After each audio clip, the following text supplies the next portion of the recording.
Sikulethela indaba zesiNdebele ukusuka emzimkhulu wezokurhatsha eAuckland Park eJohannesburg. Asikuqalele ezijujileko zanamhlanje.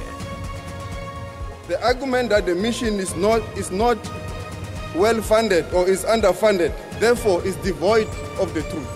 The reality is that our soldiers are fighting an enemy that has better weaponry, better resources and better intelligence. Ubanjwe ikulumo mpikiswano eParliament ngendaba yamajoni wekhethu asepini ezweni leDRC. Kanti inhlangano eziningi zithi akabuyele ekhaya amajoni. Ngoba akwaziwa ukuthi enzani ezweni labegodi yatlhayelelwa zinsetshenziswa. Kodwa ulamula uyalandula ukutlhayelelwa kwensetshenziswa.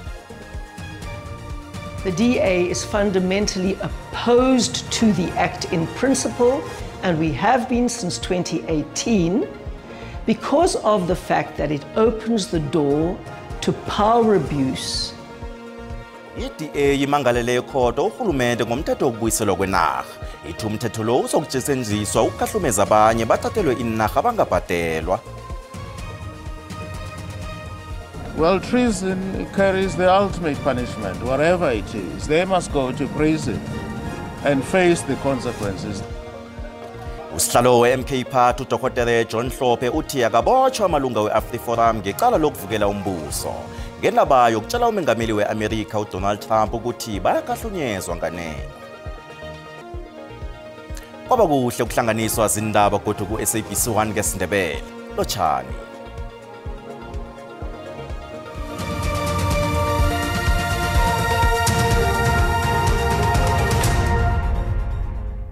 I-DA ivule icala eliphikisa umthetho oqeda ukuphasiswa mhlapha nje ukubuyisela kwenarha kubanikazi ekhotho ephakemeko eTjingalanga Kapa. Ihlangano le ithi umthetho lo awusengaphakathi komthethosisekelo welizwe begoda awusebenzi. Umthetho okuthiwa ukalungilo ngokutsho kwe-DA utlikitlwe ngumengameli uCyril Ramaphosa ngenyanga epheleleko begodi kuhlose ngawo ukulandela umthethosisekelo welizwe nokufumana ubulungiswa bezinto ezenzeka ngesikhathi segandelelo. Hlangana nokhunye i-DA ekufunako emaphepheni la ukuthi umthetho lo umenyezelwe njengomthetho ongalandela umthethosisekelo nongasebenziko. Ukusekela isitshijilo i-DA ivezwe izinto eziningi ezibala hlangana ukuthi ikambiso yokuphasisa umthetho wokubuyisela kwenarha ebanikazini beyingakhambisani nomthethosisekelo welizwe. Kanti ihlangano le ibuye yathi batsho kunokuphikisana kweminye imithetho ngaphakathi komthetho lo nakho lokho ekwenza bona uqhulane nomthethosisekelo. I've just completed commissioning court papers to challenge the Expropriation Act in court. The DA is fundamentally opposed to the act in principle, and we have been since 2018, because of the fact that it opens the door to power abuse in taking people's property away without compensation in an open-ended way, which is entirely contrary to what we believe the principles of the Constitution are, and certainly opposed to the DA's policies and principles. Usihlalo we-DA eParliamente uHelen Zille uthi ukuphasiswa komthetho lo kuzokubangela ukusetshenziswa kwamandla ngendlela engakafanele. Ihlangano yomkhondo wesizwe party ithi abaholi be-AfriForum kufuze babotshelwe ukuvukela umbuso. Lokho kuza ngemva kwesitatimende esenziwe yi-AfriForum esithi batsho kunabantu abathileko abathathelwa inarha eSouth Africa pha. Lokho kwenze umengameli we-America uDonald Trump ubona akhuphe umlayo wokucindelisa lonke isizo lezemali eSouth Africa elifumana e-America. Izwa ngobatsho ye-AfriForum yokuthi ikuthatha inarha ngobuningi eSouth Africa ithusa iphasi lonke. Istatement eso sigcine senza bona i-America ithathele iSouth Africa amagadango. I-MK Party ithi yokumangalela i-AfriForum ekhotho ngokuvukela umbuso. I-MK Party ifuna abaholi be-AfriForum balelelwe zinsimbi ngenxa yokubeka ituthuko eSouth Africa engozini nokuhlukanisa phakathi isitshaba ngebatsho emamalahlaza. The officials of AfriForum, whether it's the chairperson or the CEO, I wouldn't care less what you call them. But it's the top executive. Those are the people who will be just like Tint, the ultimate punishment. Well, treason carries the ultimate punishment, wherever it is. They must go to prison and face the consequences. They build prisons thinking they are building them for African people. They must also go and suffer. I-AfriForum ithi ingongoyilo ze-MKs azitsho litho kiyo. Bemapholiseni baqinisekisile bona mbali icala lokusozisa umbuso olivuliwe. Kodwa inhlangano ezithintekako kilo azizukuvezwa embikindabeni njengoba nakusaphenywa ngalokhu. Amalunga weParlamente abambe inkulumo-mpikiswano erhabileko ngokubhubha kwamajoni ali-14 wekhethwapha ePineragako phakathi kwesichema samavukela-mbuso i-M23 namajoni we-Democratic Republic of Congo. Inkulumo-mpikiswano le ihlathululwe njengecakathekileko emphakathini siphethamthetho selizwe. Umengameli uCyril Ramaphosa uyale wonke amalunga weParlamente bona babe yingxenye yomhlangano lo. Inhlangano zepolitiki namhlanje zihlangene ukuphikisana ngendaba yamajoni ekhethwapha ase-DRC ngomnqopho kuletha ukuthula. Emvekeni embili ezidlulileko kubulawa amajoni ali-14 wekhethwapha. Inhlangano zepolitiki eziningi zithi amajoni la awabuye ngombana atlhayelelwa ziinsetshenziswa. Our soldiers did not die in the DRC in the defense of the defenseless, as the president claimed. They were part of a well-planned, not part of a well-planned peacekeeping mission. They were thrown into battle, ill-equipped, underfunded, and without critical support in one of the world's longest-running and most brutal conflicts. Our forces are left vulnerable due to inadequate funding, outdated equipment, and poor logistical support. The lives of our soldiers are put at risk in hostile environments with insufficient protection, and now we are seeing the tragic consequences. The government must be held accountable for sending our troops into danger without necessary means to ensure their safety. Our soldiers are not there to maintain peace. They are engaged in a direct combat, fighting against the highly armed and strategically superior M23 rebels who are supported by the reckless president of Rwanda, Paul Kagame. Our government has deliberately misled the people. The reality is that our soldiers are fighting an enemy that has better weaponry, better resources, and better intelligence. The IFP recognizes the vital role the SNDF plays in safeguarding peace and stability, both within South Africa and across the region. We commend their unwavering dedication to protecting our continent and fostering peace in the DRC. Let us go and teach M23 a lesson. Let us go and kill those that killed our soldiers. I don't know, Speaker. These ones are talking a lot here. We need soldiers. You call yourself Commissar, you call yourself CIC, we need you there. Nakusenjalo ungqongqoshe wezobudlelwano bamazwe ngamazwe uRonald Lamula uyayiphikisa indaba yokuthi amajoni ekhethwapha atlhayelelwa zinsiza eDRC. The budget and resources for the mission doesn't only come from the South African National Defence Force. It comes from SADC through the Summit DRC and also through the UN Security Council. The argument that the mission is not well funded or is underfunded, therefore is devoid of the truth. Because the budget comes from the UN, Summit DRC, and indeed we also contribute. Nanyana kunjalo ungqongqoshe wezevikeleko uEnji Motshekga uvikela igadango lokuthunyelwa kwamajoni ekhethwapha eDRC ukuthi ayokuletha ukuthula. Our country's foreign policy position was adopted by the democratic government since 1994. And in support of this policy position, South Africa has participated in a number of these missions, at least 23 of them. Intumbu zamajoni ekhethwapha aphupileko kulindele ukuthi zifike ekhethwapha ivekeleni. Udokotela Mbuyiseni Ndlozi ubeka phasi indambo njengelunga lehlangano ebekayibiza ngekhaya lakhe kwezepolitiki i-EFF ngemva kwenyanga angatsho litho. uNdlozi uthi njekanje uqalelele ikhambo lakhe kwezifundo nabekakhulumisana ne-SABC uveze ukuthi ukuthula kwakhe nokubhalelwa kokuya ekonferensini yehlandla lesithathu ye-EFF kunoba yena umnyaka opheleleko kwabangelwa ukujanyiswa kwakhe angakatsheji njengelunga le-EFF imveke ezimbalwa ngaphambi kokubanjwa kweconference. uNdlozi uthi watshelwa ukuthi ahlale ekhaya angasazibandakanye eParlamente nemahlelweni we-EFF. I've left party politics. Udokotela Mbuyiseni Ndlozi ne-EFF liphelela lapha. uNdlozi ubelilunga lehlangano lesolo yasungulwako. Nabekakhulumisana ne-SABC uveza ukuthi ubeka phasi kwezepolitiki. Okutshobona uyakhamba ehlanganweni EFF ihlangano ayibize ngekhaya lakhe iminyaka engaphezulu kwe-10. The decision to step away completely from party politics. I'm leaving party politics. I think I've made my contribution in that space.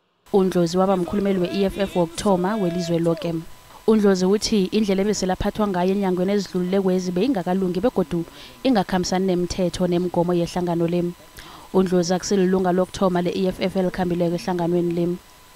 Ngomnyaka opheleleko isekela likamengameli we-EFF lalokhu uFloyd Shivambu nobekajidelene nomholi wehlangano le uJulius Malema wakhamba ehlanganweni le wayojoyina ihlangano esanda kusungulwa i-MK Party.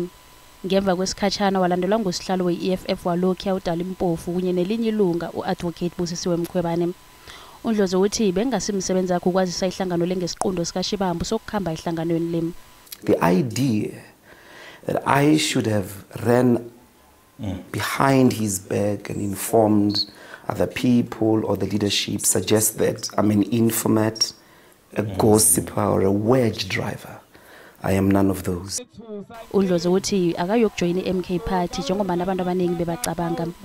I never planned to join the MKP. I still don't. Uthi wabhalelwa kukhambela iconference ye-EFF yehlandla lesithathu ngombana wajanyiswa njengelunga lehlangano le. I couldn't attend the conference of the EFF, the NPA, because over a dispute over my suspension. I was suspended about 6 weeks before the conference. uNdlozi uphefumule ngalindlela ngohulumende wakhathesi webumbano. Or not, the moment of the absence of MKP and the EFF in the GNU basically donated the ANC to the liberal establishment. Kanti nakabuzwa ngamazizwe akhe awaveze enkundleni zokuthintana mhlapha njengomengameli uCyril Ramaphosa uphendule nganasindlela. No white puppet acts like that. Coupled with the Bella Bill, the NHI, and all these policies have really agitated and disrupted both domestic and global white capitalist establishment, let alone the imperialist forces. uNdlozi uthi ukhamba ehlanganweni le ngehlizwe emhlophe uthokozela ithuba lokuba ingcenye yehlangano le begodu ufisela amalunga wehlangano le ukuhle kodwa.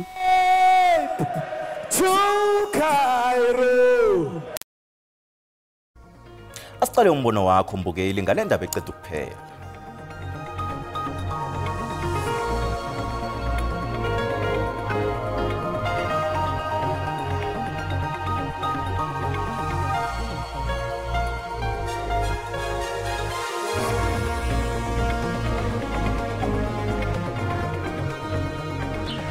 Politiki iyakumoshela igama lakho kabuhlungu, so wenza kuhle achubeke nempilo athoma okunye.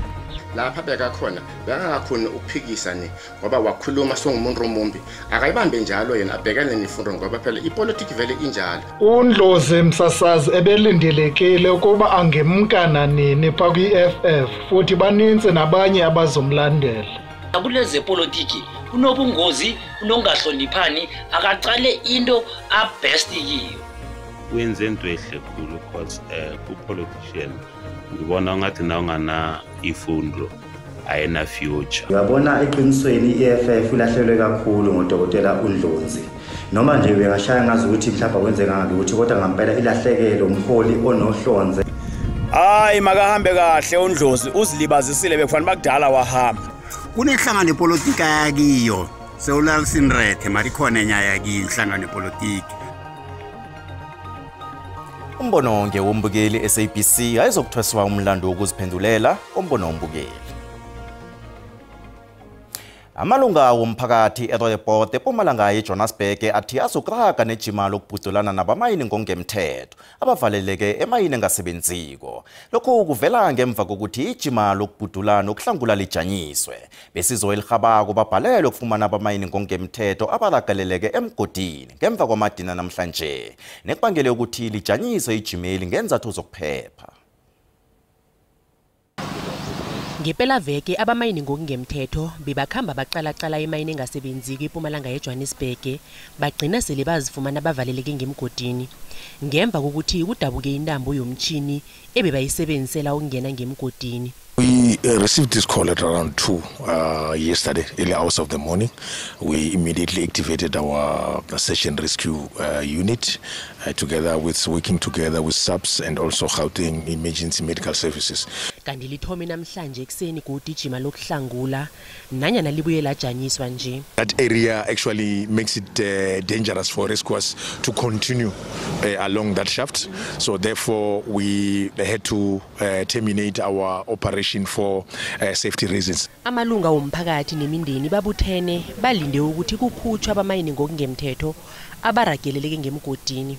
The families of the affected illegal miners are here. We're with them there. They are very worried about their family members. You know, they would want to know. They also want to know what is the way forward from now that the operation have been called off. Kanti njenganje imphathimandla zifunana nezinye indawo zokungena ngethemba lokubana bazokuphumelela ukungena imayini engasebenzi kule ukuyokuhlangula laba abamayina ngokungemthetho. Nasibuya entolo. The principal somehow convinced the community, for this is it's a private institution. But the registration fees are 500 rand per child. Ababelethi bavale isikolo bafuna uprincipal axotshe ngoba ubhadelisa i-school fees esikolweni esingakafanele ukuthi sibhadele i-school fees.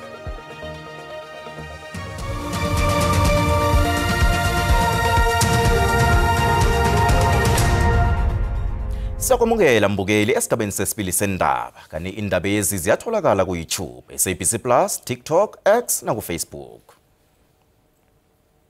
Umnyango wezefundo eGauteng uthi ukutsunya umholo wenyanga ezimbili kusijeziso esaneleko kuprincipal wesikolo siyaManskral ekuthiwa batsho ubhadelisa ababelethi imali yesikolo ikibe isikolo siwela ngaphasi komthetho ukuthi akubhadelwa esikolweni neso. Ababelethi babafundi beManskral Primary School bavukwe madlaluma namhlanje bavala isikolo bafunga ukuthi asikayokuvulwa bekufike lapho kuxoshwa khona uprincipal owabuyisa umnyango wezefundo. Ababelethi ababatsho sekuzinyanga babhadela school fees ngokubangelwa nguprincipal wesikolo esi esingabhadalisiko. Batsho bebabhadela imali yokutlolisa abafundi, yencwadi kunye neyaqobe nyanga. Bekwafika lapho uprincipal athola amlando ngobukhohlakali.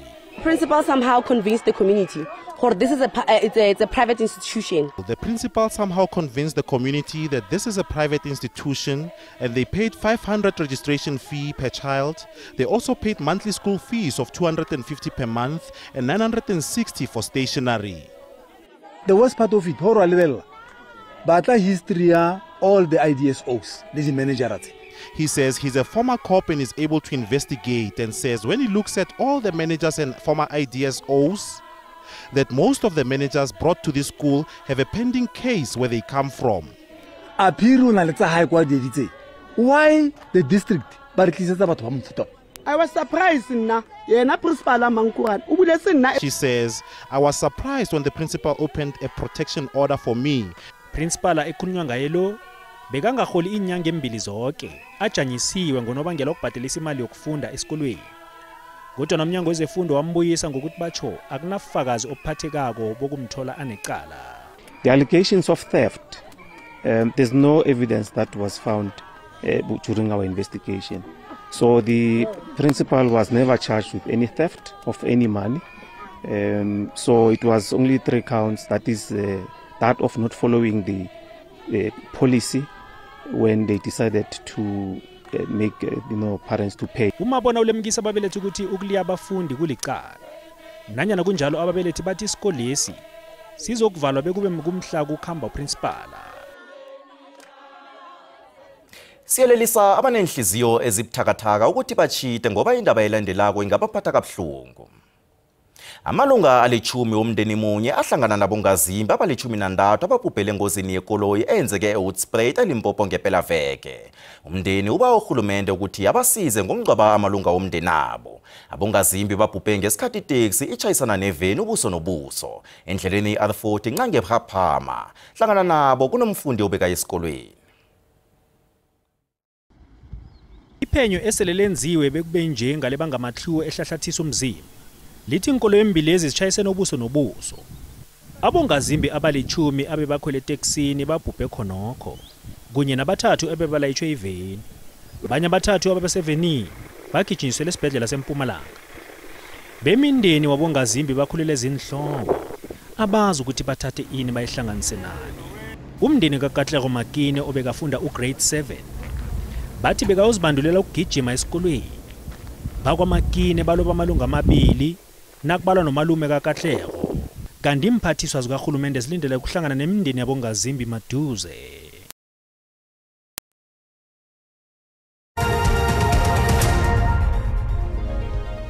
Ezemali iranda liqinile nalinganiswa nezinye imali ezikhulu.